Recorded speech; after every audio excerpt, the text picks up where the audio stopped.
Now, the Western Cape government has reacted with shock at a taxi violence-related killing that injured an innocent bystander. The province has vowed action to find the perpetrators while it moved to enhance safety measures as the tourism season kicks into gear. Joining us now for more insights into yesterday's events and how the province aims to act to prevent further escalation of suspected taxi violence is Western Cape MEC for Police Oversight and Community Safety, Reagen Allen. MEC, as always, good to have you with us, and thank you very much for your time. The details were a little bit sketchy earlier on as to what was the motive of this attack. Are we any clearer today? Unfortunately, the motive is still unknown at this stage. However, we have forwarded information to the South African Police Service with regard to a possible eyewitness. We are monitoring the matter closely to ensure that this matter is dealt with in a speedily way. We understand that whenever a murder, whenever attempted murder happens anywhere in our province, it is concerning. And like you've indicated, especially now, considering that we are heading into the tourism season, which is the first one post-COVID-19, we are putting measures in place to address those safety concerns.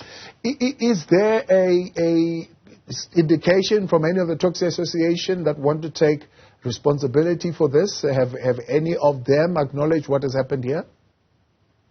At this stage, not yet. However, we have had continued conversations via the MEC for Mobility. He is continuously engaging taxi associations, also in terms of what we are doing in community safety to engage the South African Police Service with regard to a special task team that has been set up in that regard. We are deeply disturbed with ongoing taxi violence. We are disturbed with ongoing gang violence as well.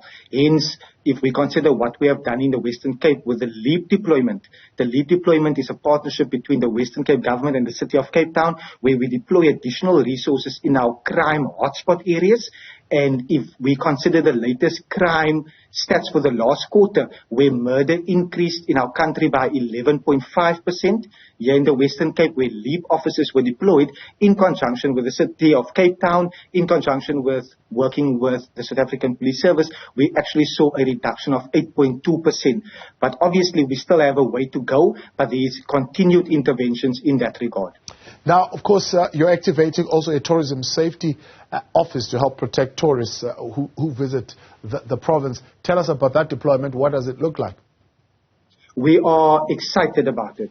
The MEC for Finance and Economic Opportunities, Reagen, announced just last month that we are expecting 184 direct international flights into the Western Cape. And by the end of March next year, that will increase to 191 direct flights per week from our international friends and those coming from all over to come and visit our shows.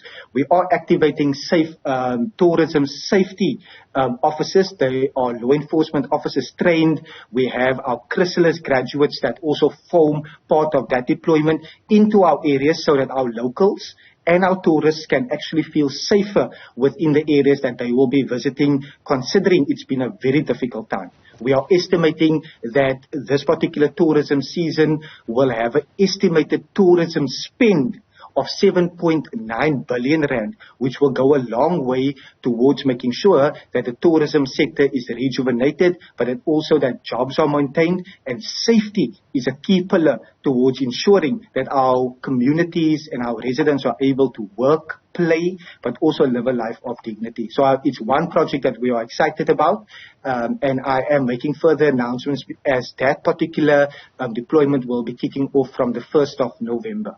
Right. And at this point, are you any clear on the details? How are these officers going to be identified that this is what they do and this is their purpose throughout this festive season? Yes, that process is already underway. We have a number of tourist destinations. They will be staged. They will be stationed strategically. If we consider the CBD, if we consider our national parks and tourist places where our visitors will be visiting, including our locals. So we are working with the City of Cape Town, we are working with the South African Police Service to ensure that the extra deployments in those particular areas will have the extra visibility as a key deterrent for would-be criminals. We know during the festive season there's extreme high opportunistic crimes taking place as well, and we want to nip that in the bud as quickly as possible to ensure that locals, together with our international tourists, are feeling safer so that the economy and the tourism economy can actually be rejuvenated. It is a consistent effort, considering that we have a 10% vacancy rate in the South African Police Service, which is already in a chronic, under-resourced environment, and this additional deployments from the Western Cape government and the City of Cape Town is adding the extra boots on the ground. Now, unfortunately, you also have been looking at another report of a shooting that took place in Prince George. Do you have any details on that? Sadly, that particular matter followed a gang-related shooting in the Vrygrond area as well. And the information that I have at my disposal is that at this stage, there's a strong link to gang-related activities. And we are getting further updates during the course of this evening, but also during tomorrow. And then further information will be made available. But I want to say, we have seen, whenever there's gang-related violence, we need to make sure that those gang members are arrested.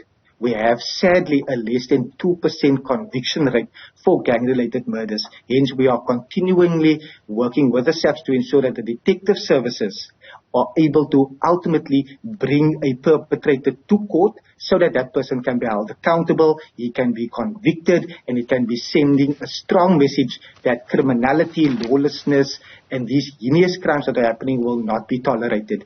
We have seen over a number of years that with the systematic approaches in certain communities, we are seeing a reduction. Nyanga is no longer the murder capital of our country. We've seen in an area like Mitchell's Plain in the last quarter where there is a high number of gang-related murders. The murder rate actually dropped by 40.1%, which is also a LEAP area where we have LEAP officers together with the South African Police Service and our dedicated law enforcement, our dedicated neighborhood watch members and CPF members all contributing.